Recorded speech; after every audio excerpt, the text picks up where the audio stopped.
Okay, this is Paul Mitchell. I'm a associate professor at Ag and Applied Economics here at University of Wisconsin-Madison. And today I'm going to be doing this guest lecture in this horticulture class here at UW. It's going to be analyzing sustainability assessment data, and it's what we call the frontiers of sustainability. And it'll get somewhat technical on the mathematical aspects of this of measurement. So we'll just start into it, and we'll have questions at the end. Oops, sorry. My goals today are to provide an overview of the frontiers of sustainability as a method for analyzing sustainability assessment data. This is building on the lecture we had last time. And then I want to provide examples of what we're actually doing as ongoing research in this area. It's all work in progress. It's still far from completed. We're working on publishing it. We've got various papers in various stages of completion. And really what I'd like to do is give a sense to the students in the class here what research can be like in agricultural economics. A lot of people have an understanding what like a horticulture research is. You grow stuff and then measure things about it. But they kind of have a harder time with what do you do for research in agricultural economics or ag and applied economics. So a little bit it's recruitment for students here or elsewhere. And then I want to get, at the very end, I want to touch on some longer term issues that I see that we need to address on sustainability and where this measurement stuff I'm going to present fits into this longer term issues I see. Okay, last lecture, you should have gotten a good overview of practice-based self-assessment data. How the approach we're taking with this project here at various people on campus, you've seen it. We're developed a self-assessment survey of some whole farm tools and some crop-specific tools. And these are like surveys. Farmers sit down and answer the questions on them. They focus on practice adoption. They're fast and easy to complete, and it's a self-assessment. There's nobody verifying or checking what your actual results are. You report what you think you've done yourself. It's wide participation from a lot of growers is what we're pushing for on a voluntary basis. We're working hard to get a statistically significant sample or statistically representative sample, so we feel confident we're making valid conclusions from the data. And really it had two major goals: to collect broad data on industry practices, and maybe some easy to measure outcomes are potentially possible with this data, like say some simple measures of soil erosion or something. But collecting broad data on the practices primarily. And really it's kind of an introduction for the growers to what sustainability is. We're building awareness of it and educating them about ag sustainability. This is sort of my version of this, and I've seen some of this from other people here. Jed Cahoon has got one. This is sort of where this frontiers of sustainability fits in. This is sort of a tiered approach, where as you go up the pyramid, the bottom is wide participation. As you go up the pyramid, you get fewer and fewer people. That's on the the right side of the slide there, grower participation. And these practice-based self-assessments are our voluntary introduction to ag sustainability. We've talked some about those in this class, and there's some hybrids where you have some outcome measurements in there as well. Voluntary, outcome, and practice-based self-assessments. You've seen some of these you can fill out. Maybe you've talked about field to market a little bit or something like that. Some growers could participate in that on a voluntary basis, and it measures some outcomes. I think the frontier sustainability works with this larger data set. As you go up there, it gets more and more into the world of measuring outcomes. That's more the traditional production sciences or various environmental sciences, measuring how much erosion exactly, how much leaching of this chemical or that fertilizer happened, and various aspects like that. Frontier sustainability is meant for that earlier levels of practice-based self-assessments with broad participation. But say, now once we have those data, and that sort of fits in what we did last time, it's what do you do with it? That's really the question. How do you analyze sustainability data from one of these larger surveys with lots and lots of data on them? What I think of it is, how do you aggregate and integrate across all these variables and all this information, data to get information? These assessments, I think you've seen some of them. Maybe you haven't. You can go on the web pages and look, and if you want, I can make sure you get copies of them. The soybean assessment we have out there has got about 70 questions on it. There's snap bean and sweet corn specific assessment tools. They have about 100 questions on them. The whole farm tool for both the grain and the vegetable farming, somewhere around 200 questions. That's a lot of information we're collecting. But once you have it, what do you do with it? How do you measure sustainability with this? So And this is measuring sustainability to do two certain things I see. One, you want to demonstrate improvements over time. Has the industry gotten better? You'd like to say, well, yes, it was here, and now it's at this new place, which is better in some way. And you'd like to be able to tell specifically to growers, how do you get better? What can you do? And that's what I'm after here is what's going on with the industry, how is it getting better, and what kind of specific recommendations can you make to growers to help them get better? That's the solution, what we're calling the frontiers of sustainability. Okay. This is where it gets mathematical, and if you're interested in being an ag economist at the master's and PhD level, you got to take a lot of math. And so we'll talk about this in general. We won't do a lot of math today. It'll be pretty simple. But what we do is this frontiers of sustainability is a combination of two methods that are well established in these various fields of academics. The first is principal component analysis, or PCA. We do that. And then once we've done PCA, we do something called data envelope analysis, which is called DEA. These have both been around for decades. What PCA does is takes the number of variables, think like the whole farm survey has 200 questions. It takes all that information and collapses it down into a fewer number of variables, and addresses some technical mathematical issues with the data. We'll talk about that. And then once we have that done, we do something called data envelope analysis on those data, this smaller subset, and it measures how intensely each farmer has adopted sustainability practices as a whole relative to his or her peer group. Well, it's sort of a way of scoring you relative to your peers. So when you're all done with this, what do you get? Each grower in the survey gets a score between 0 and 1 that measures how intensely that farmer has adopted sustainable practices relative to his or her peers. And you can use that data from all the scores for the whole grower population to talk about the industry as a whole, or the grower population you've surveyed or who completed the survey, that bottom tier of the pyramid, if you will. And then you can help identify which practices would most improve the performance of that industry using this as a metric, this scoring system. So now I want to go into explaining the scoring system somewhat. There's some problems to address in this data. I'm assuming you've seen these surveys or assessment tools, or you have some familiarity with them. First off, there's lots of questions, lots of data. 70 in the corn, or soybean one, the snap bean, the sweet corn about 100. The FCRI and the United Soybean Board whole farm tool has about 200 questions. So you have a lot of questions. The next thing is a lot of them are yes/no answers. Do you use IPM to scout for insects before you spray an insecticide? Yes or no? Do you scout for weeds before you apply herbicide? Yes or no? Do you scout for weeds after you apply herbicide to see how well you did? Yes or no? Lots of those kind of questions, or categorical answers like how frequently do you scout your fields, and you give a number 1, 2, 3, 4, 5. You don't scout a field 1.83 times. You scout it once or twice, 3, 4. It's an integer. And some of these are more categorical variables, such as how often do you do something frequently, sometimes, always, often, things like that. These are categorical, and they're all discrete. And so the other thing is a lot of practices are closely related. If you're scouting for pests, that means, are you scouting for weeds? Oh, yes, I do that one. Oh, do you scout for insects? Yes, I do that one. Do you scout for diseases? Oh, yes, I do that one. If you tend to scout for one of those, you're probably scouting for all of them, and that's what we call correlation. Nutrient and irrigation management, often those tend to be somewhat correlated. Tillage and weed control are correlated. And so that's what we call, that's correlation of variables. So we kind of have this problem. We have lots of variables. A lot of them tend to be discrete. And then a lot of them tend to be correlated with each other. So those create some issues that we can deal with. That's what principal component analysis will help us address.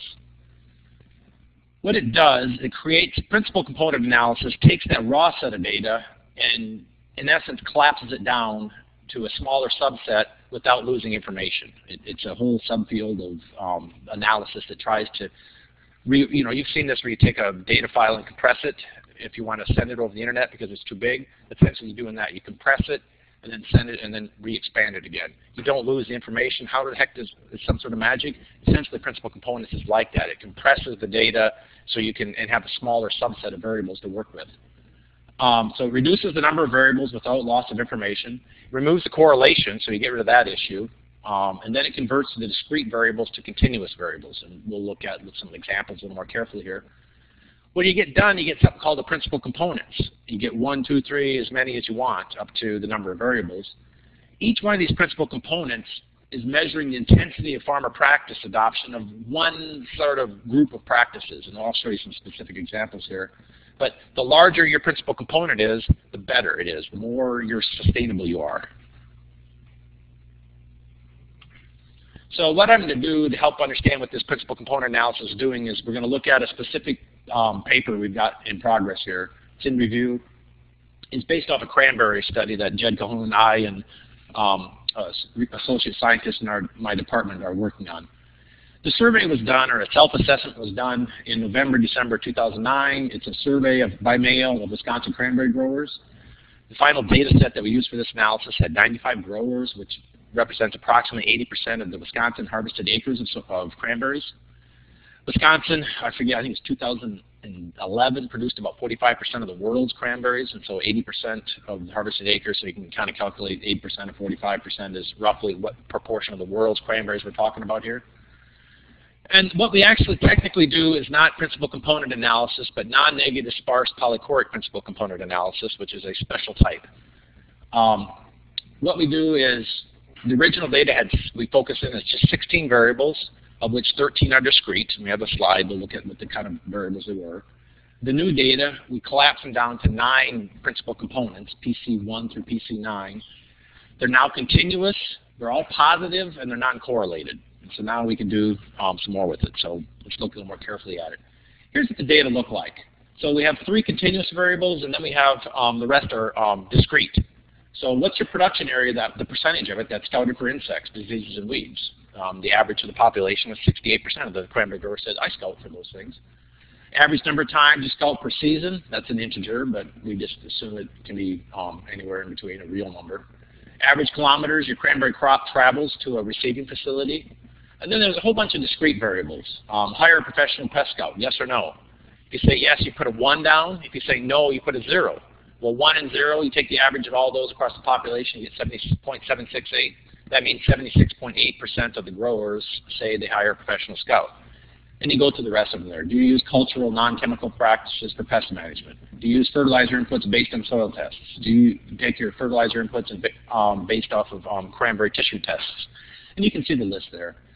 That's the problem there is you get all these yes-no answers, so that creates some mathematical issues. But then we also have some continuous. So you get a mix of continuous and discrete, and there's a lot of discrete variables. And then they're highly correlated. Farmers who tend to use fertilizer inputs based on soil tests probably also tend to use their fertilizer inputs based on cranberry tissue tests. So here's an example of what the matrix looks like. We call it X as the big matrix. If you study any math, here at UW there's a class, I think it's 340. It's matrix algebra. It's called linear algebra. It's all matrix. Once you get on into agricultural economics and a lot of other fields, they tend to put everything in matrix algebra. That's why you do matrix algebra if you did that as an undergraduate sometime or in high school. They tend to move everything towards matrices. So our data matrix is just X. That's all your variables. What it looks like is something like this Excel spreadsheet is the way I think of it. Each column is a variable. X1 is % of acres scouted. X2, the second, I guess would be the third column. Can they see this cursor on the recorder? Like this is the first column of variables. This is the second column of variables. And each row is the farmer's responses. So this is our data matrix. We'll have X1 through X16. We'll index that by I. And each row is the farmer's responses. So the first farmer 1, said 75% of his acres are scouted for pests. Did he hire a professional scout? He put a 1, so that's a yes, or he said yes, so that's a 1. How many times did this person scout? 14. Distance traveled. What we had to do is convert this to a positive number, or a number that's, the bigger it is, the better it is. So 324 kilometers is what that number is. We took the maximum observed in the whole data set, which was 210 miles converted into kilometers, whatever that is, and then took that maximum and subtracted this person from that maximum. So if I remember right, 324.1 kilometers means this person traveled 324.1 fewer kilometers than the worst anyone did in the whole data set. That's the maximum minus that one. So this farmer basically is about, I think it's 2 miles away from the receiving facility. So this person hauls their cranberries a very short distance. Do they use cultural practices? Yes. Do they do soil testing? Yes, etc. Weather station on the farm to help with determining irrigation. That's a 0. It means no. And then you can see the rest there. That's for that farmer. Then you have another farmer, farmer 2, etc., all the way down to farmer 95. 95 farmers, K through equals 1 through 95 for the rows, 16 variables, and we'll index those by I equals 1 to 16 for X1 to X16. So XIK is the observation of variable XI for farmer K. What's this principal component analysis do? It's going to find a matrix of weights to multiply by this data matrix X to create a smaller sample, a number of variables with no correlation. We impose non-negativity on it so that none of the principal component weights come out negative, and then we use polychoric principal components because we have discrete data. There's this different polychoric correlation coefficient, which is different than the standard correlation coefficient you can calculate. If you've had stats class, you all calculate correlation coefficients. There's a polychoric version of that for discrete variables, and so that's why it's non-negative polychoric principal component analysis. So you take those data. When you get done, you get this matrix of weights. So a row is principal component 1 there, is this first row, and then you go across that row, and then each of these are your variables, X1 through X16 across the top there. And if you notice, these are the weight matrix, and so the final principal component for each farmer is going to be down here. I got highlighted in red. Principal component J for farmer K, so principal component 1, principal component 2. We got to go all the way up to principal component 9 for farmer K would be the sum of this weight up here in the table. So principal component 1, that's the weight, times whatever their response was, X sub IK. So what you get, for example, there. The first farmer had 75% of the field was percent of the acres were scouted, so it's 1.014 times 75 plus 0 times the hired scout plus 0.001, which is the third column here, times the 14 times the person scouted, plus 0 times 324.1 dot dot dot. You just go all the way across that row. So principal component 1 for that farmer would be each farmer's response times these weights. What it's doing is it's converting these I variables, I equals 1 through 16, into J principal components, which is smaller. I think the next slide has a nice little, works it out a little more detail. Yeah, I guess I didn't put that in here. What you can see though is each of these principal components is going to be dominated by one or two or three of the questions. So what I've done on this matrix, these weights, is put in highlighted the ones that have the largest weight. So principal component 1 puts a lot of weight on the percent of acres scouted, but there's very little, a lot of times it's zeros or very small numbers for the answers to the other questions. Principal component 2 puts a lot of weight on the time scouted. Principal component 3 puts a lot of weight on whether or not there's a weather station and whether or not they're using soil moisture testing. So what you start to see is each of these principal components is dominated by certain questions. It tends to be dominated by correlated questions. And so each principal component tends to represent something. So PC 1 and 2, they're represented by their pest scouting practices. PC 3 and 4 are the irrigation practices. PC 5 is nutrient management practices. If you take a look at PC 5, there's a lot of weight on the tissue testing being used and nutrient management planning existing for the farm. So that's kind of what they're doing is, well, let me go to the next slide here. Well, this is what the data look like. This is PC 3 and 4. This is the irrigation application. Uniformity testing is primarily what PC 4 is, and PC 3 is the weather station soil moisture monitoring. Each one of those dots represents the farmer. What we've done is taken their responses, and on PC 3 measures how well or how much they adopt practices having to do with the irrigation practices. PC 4 is measuring more irrigation.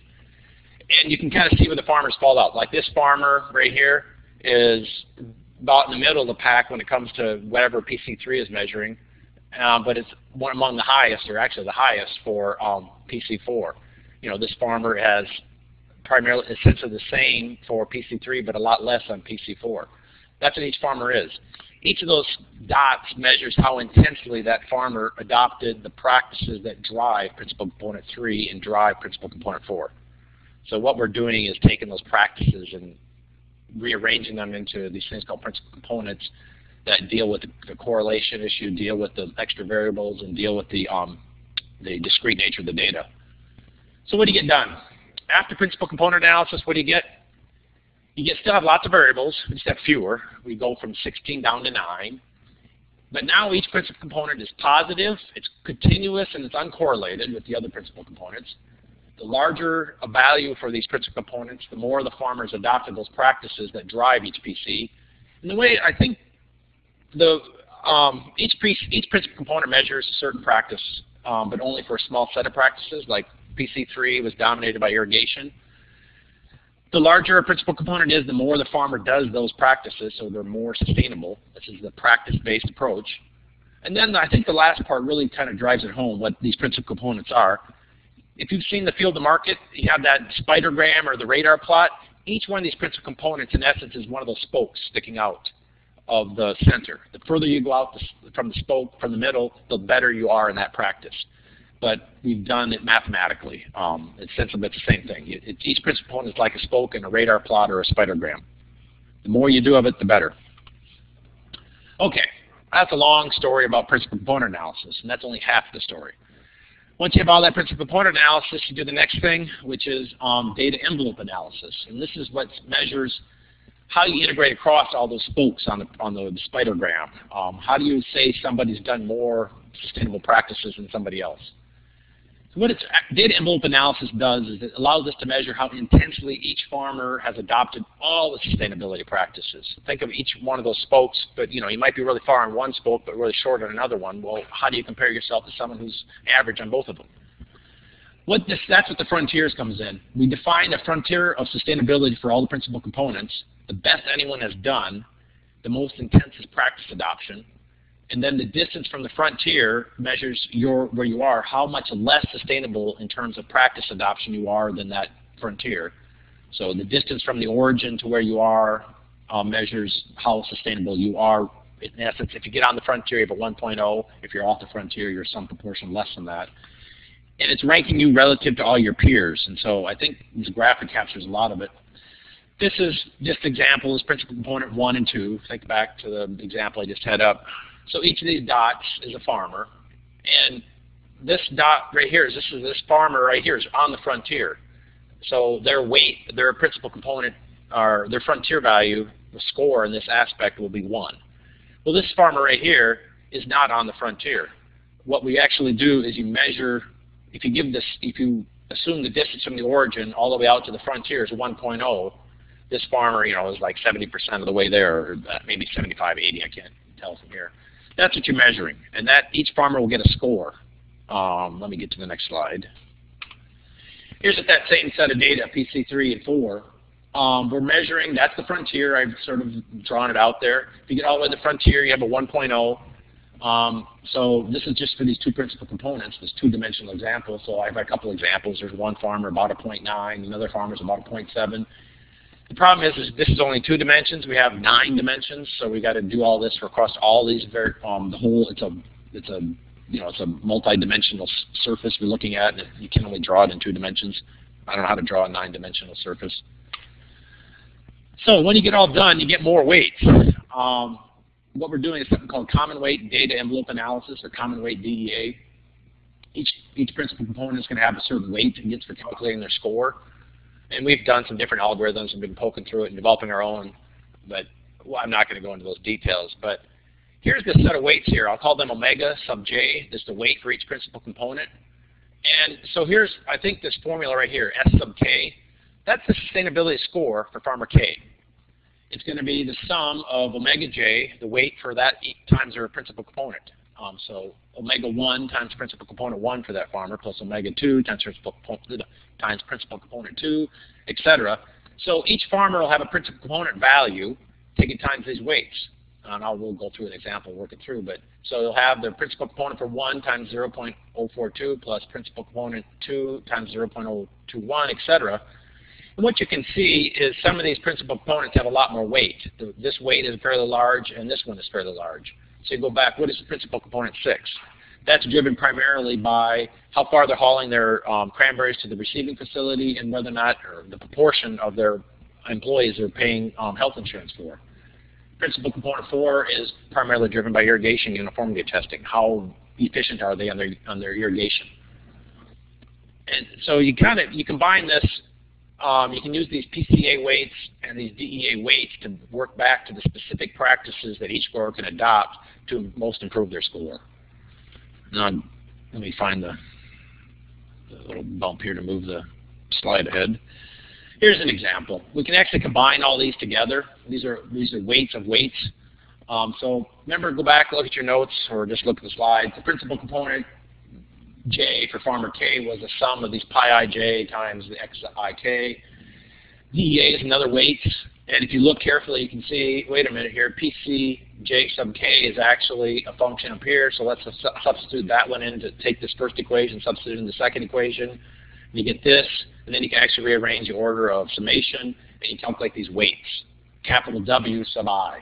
So what you can actually do here is the final score for the farmer is S sub K, is the sum of these weights, W1 through W, in this case 16, times each farmer's response.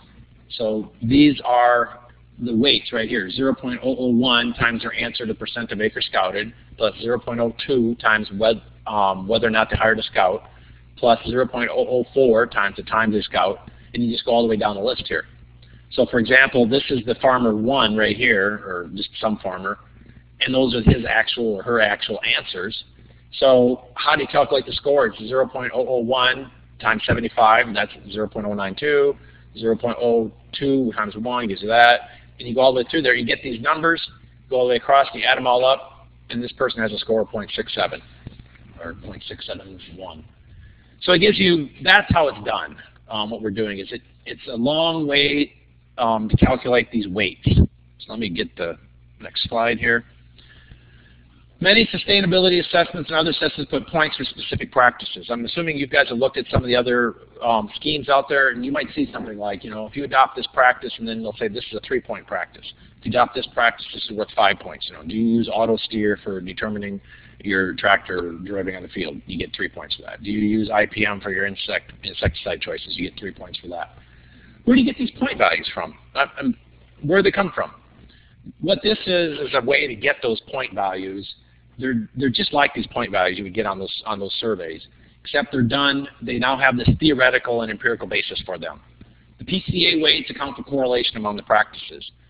If you adopt this practice, you tend to adopt that practice. They move together, and so we tend to give them the same kind of weight.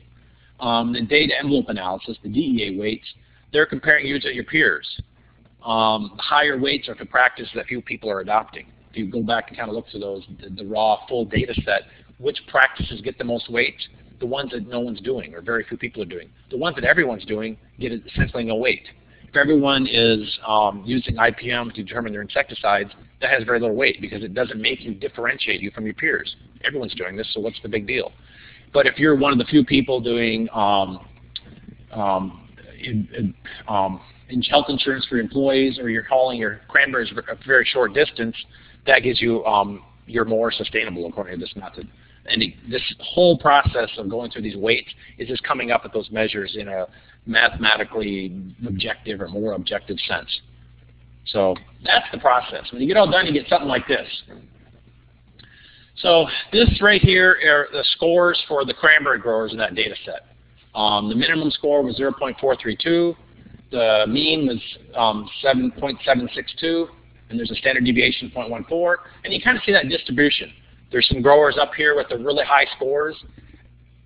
Very rarely do you actually get 1.0 for across all this stuff, which you end up with a 0.99 something, 999, 9998. And there's a few growers up there. But you see you get a few growers up there on the frontier, and then you have a larger pile in the middle, and then you get this lower tail that kind of drags off to the left side there. We've done this for some other studies, and you see this general shape. It changes depending on the industry you're in and some of the other aspects, but part of what we're actually exploring is what do these distributions look like for different kinds of practices, for different industries, for different crops. So that's what the raw data look like so far from our cranberry study. What you can do is think about that. This picture here, the first plot, is think of that as the smoothed off version of what that distribution looks like. Pretend that's what it was in 2009. Can you come back through in 2013 add some new practices and do the survey again, and then show that distribution is shifted upward to the right, that the scores are higher, that the farmers are more intensely adopting more practices. That would show a documentation of improvement in the industry. You go out and recollect the data and analyze it again and show that there's been a shift to the right, upwards. The other thing you can do is actually go through and plot the frontiers, and that's a way of showing that your better growers have gotten even better over the years. You go back through, do it in 2009, and come back through in 2013 and do it, and you show, wow, look, we've seen the frontier move outward. The best growers are adopting more practices that weren't being adopted before. It's a way of showing that the industry has, on average, is getting better, and that your better growers are moving up, pushing the frontier outward. So that's kind of the documentation of industry performance. Here's where we are. The 2009 Cranberry paper, we've worked out these methods. No one's ever done this method yet, so you got to run through the peer review process, and then reviewers like to give you issues and give you things to think about and change. It's in review. There's a working paper on our departmental webpage. We've done this for weed-resistant management, best management practices. There's problems with herbicide resistance to weeds. Glyphosate is the big one. We did a big survey back in 08, 09 for corn, soybean, and cotton farmers across the U.S., or primarily the Midwest and the Mid-South. We've done the analysis and we're writing up those results, and we do something called quantile regression to try to understand what kind of farmers have what kind of scores. The National Soybean Sustainability Initiative is in process. We've got data from about 380 growers, mostly in Wisconsin and Illinois. We've been doing this with them, the soybean-specific part of it. And what we discovered is there's some serious algorithm problems I'll talk briefly about, but it starts eating up a lot of computer time. And then we've also involved the sweet corn and green bean data collection with the Specialty Crop Research Initiative. That's data collection in progress. It's moving on to New York and Pacific Northwest next year. We'll be developing some assessment tools, these surveys, and then going through it and collecting the data. This is the weed resistance management best management practices. There's about, I think it's a dozen best management practices to reduce the likelihood of getting herbicide-resistant weeds. So these are conventional corn and soybean growers. This is the intensity of their practice adoption. The top one is corn. You can see the scores are about the same, 0.47. The average of 0.92 is pretty high. 0.12 is a standard deviation. It's kind of, we have a lower average for the cranberry growers, a lower min, but about the same standard deviation. But really what I want you to see is two things. One, you still see that long lower tail with the big pile up up near the frontier. So there's a lot of growers doing a good job, but then there's this lower tail. And then there's this weird clunkiness with the corn, where there's just like groups of farmers in the middle, these different spots here. Like, what are these growers here? Who are these people? Who are these people? Who are, what can explain that these groupings? And for some reason, the soybean growers look completely different. They're much smoother. You get a peak here, and then it is, again, that same lower tail. That's what those data look like. And what we're doing at that project is analyzing the scores.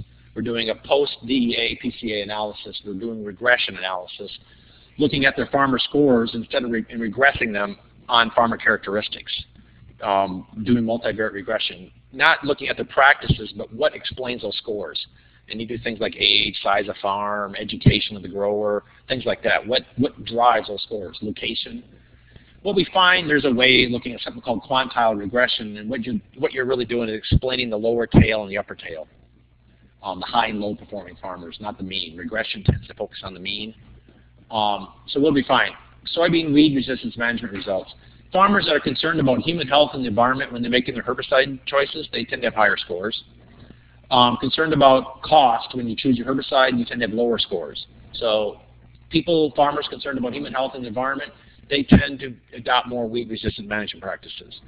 Farmers who are more concerned about just saving money when they choose their herbicides, they tend to adopt fewer herbicide resistance management practices.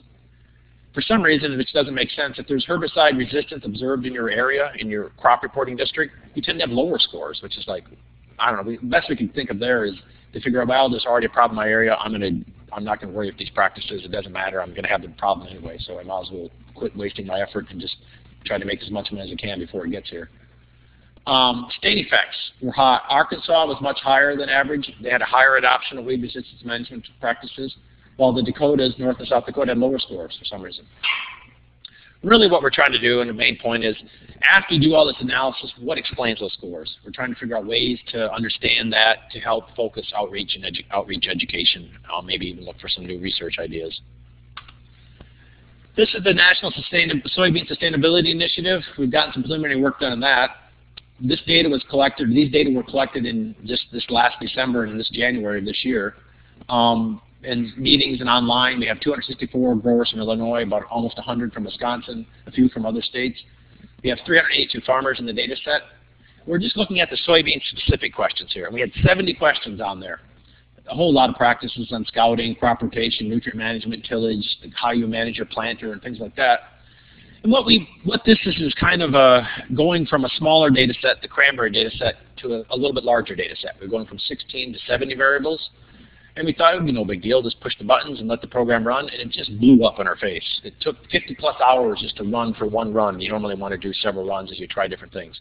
Well, 50 hours is a long time to sit around twiddling your thumbs and waiting for the computer to get done running things for you. What's really bogging it down is the non-negative sparse polychoric principal component analysis, the PCA.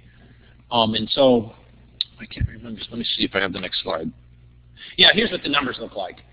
We have PCs 1 through 40. We're trying to take the 70 variables, collapse them down to 40. And these are our weights. You can see you get reasonable weights. The first principal component is dominated by question 1. The second one, question 2, dominates it, etc. The 39th principal component is largely dominated by question 70 here. And you got to see where that falls out. So we're trying to figure out, but there's a choice you have to make is how many principal components to keep. And each time we run that, it takes 50-plus hours to run. And so it just got really cumbersome to work with it. We haven't even gotten to the 200-plus question whole farm survey. It's like, whoa, how are we going to do that if this already bogs us down to 70? We're having to refine our methods as we scale this up to larger data sets, where larger means more data, more columns, not necessarily more growers. The number of growers isn't the issue, it's the more questions. And that's what's really bogging us down. We've been having some meetings with people, and over at the WID, there's a person in our department that works at the Wisconsin Institute of Discovery. There's an optimization division over there. He sent us over to the Center for High Throughput Computing on campus, and so we've been trying to work out stuff to figure out ways to speed this up or use faster machines to do it, to get it done more quickly. So there's some sort of network that goes around the world, and all the physicists use it, and they do things like do all those collider experiments and look for the Higgs boson. Well, all that computer power is out there for people to log on to and use through these universities, and so I guess we'll get some time in some of these kind of machines to bog them down for 20 seconds while they work our problem for us. So this is an example here. This is 384 farmers, PC4 versus PC1. Doesn't look like there's 340 dots there. These farmers tend to clump into categories. Each of these dots, actually, if you look real carefully at it, you can see there's a whole lot of dots right in there. So this dot right here is actually maybe 20 farmers. And they fall into these groups. They tend to be clumpier. And so this is something new we discovered with this data set. We haven't quite understanding what to do about it. What does it mean yet? We're not sure. But this was our preliminary analysis of the soybean sustainability score. So this is that 70-question soybean-specific part using 40 principal components. Very similar shape again. You get some people up here on the frontier, and then you get a peak that's somewhere in the middle here, and then there's this left-hand lower tail. This is still preliminary, but 95.95 and up, there's 7.3%